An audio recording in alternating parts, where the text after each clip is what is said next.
Praise the lord. ದೇವರ ನಾಮಕ್ಕೆ ಸ್ತೋತ್ರ ಉಂಟಾಗಲ್ಪಡಲಿ. ಪ್ರೀತಿ ಉಳ್ಳ ದೇವ ಜನರೇ, ಯೇಸು ಕ್ರಿಸ್ತನ ಹೆಸರಿನಲ್ಲಿ ನಾನು ನಿಮ್ಮನ್ನು ವಂದಿಸುತ್ತೇನೆ.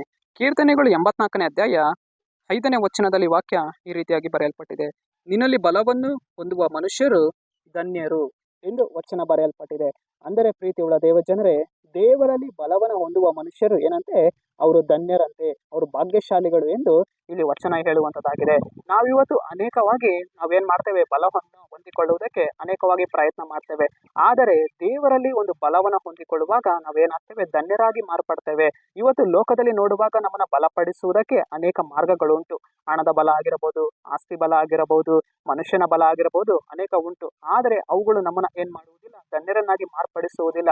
ಆದರೆ ನಾವಿವತ್ತು ಕರ್ತನ ಸಮ್ಮುಖದಲ್ಲಿ ಕುಳಿತು ನಮ್ಮನ್ನ ಬಲಪಡಿಸಿಕೊಳ್ಳುವಾಗ ನಾವೇನಾಗ್ತೇವೆ, ಧನ್ಯರಾಗಿ ಮಾರ್ಪಡ್ತೇವೆ. ದೇವರ ಬಲ ನಮ್ಮ ಜೀವಿತಗಳಲ್ಲಿ ಅದು ಪ್ರಮುಖವಾಗಿ ಇಳಿದು ಬರುವಂತದ್ದಾಗಿದೆ. ದೇವರ ಬಲ ನಮ್ಮ ಅನುದಿನವೂ ನಮ್ಮನ್ನ ನಡೆಸುವಂತದ್ದಾಗಿದೆ. ಇವತ್ತು ಅನೇಕ ವಾರ್ತಿ ಕಣ್ಣೀರಿನ ಕಾರ್ಯಗಳು ನಮ್ಮ ಜೀವಿತದಲ್ಲಿ ಕ್ರಿಯೆ ಮಾಡುವಂತದ್ದಾಗಿದೆ. ಕಣ್ಣೀರಿನ ಹೊರತೆಗಳಾಗಿರಬಹುದು, ಕಣ್ಣೀರಿನ ಮಾರ್ಗಗಳಾಗಿರಬಹುದು, ನಮ್ಮ ಜೀವಿತಗಳಲ್ಲಿ ಅದು ಬಂದು ಬಿಡುತ್ತೆ. ಆ ಸಮಯದಲ್ಲಿ ದೇವರ ಸಮ್ಮುಖದಲ್ಲಿ ಕುಳಿತು, ಅಪ್ಪ ನೀನ್ ನನ್ನನ್ನ ಬಲಪಡಿಸು ಸ್ವಾಮಿ, ನನ್ನ ಕಣ್ಣೀರಿನ ಮಾರ್ಗದಲ್ಲಿ ನೀನ್ ನನಗೆ ಬಲ ಕೊಡು ದೇವರೇ ಪ್ರಾರ್ಥಿಸುವಾಗ ದೇವರು ನಮ್ಮನ್ನ ಧನ್ಯರನ್ನಾಗಿ ಮಾಡುವವರಾಗಿದ್ದಾರೆ. ದೇವರ ಬಲ ಅನುದಿನವೂ ನಮ್ಮನ್ನ ನಡೆಸುವಂತದ್ದಾಗಿದೆ. ಸರಿ, ನಾವು ಪ್ರಾರ್ಥಿಸೋಣ. ಅಪ್ಪ ಕರ್ತನೆ, ನಿನಗೆ ಸ್ತೋತ್ರ. ಈ ವಾಕ್ಯ ಭಾಗ ಸಂದೇಶವನ್ನು ನೋಡ್ತಾ ಇರುವ ಜನಗಳಿಗೆ ಮುಟ್ರಿ, ಅವರ ಜೀವಿತಗಳಲ್ಲಿ ನೀವು ಕ್ರಿಯೆ ಮಾಡಿ, ನಿನ್ನ ಜನರನ್ನ ನೀನು ಬಲಪಡಿಸಿ ನಡೆಸು. ಕಣ್ಣೀರಿನ ಹೊರತೆಗಳನ್ನು ತೆಗೆದಾಕು. ನಿಮ್ಮ ನಾಮಕ್ಕೆ ಸ್ತೋತ್ರ ರಾಜ. ಮಂಜೆ ರೀತಿ ಯೇಸುವಿನ ನಾಮದಲ್ಲಿ ತಂದೆಯೇ, ಆಮೇನ್.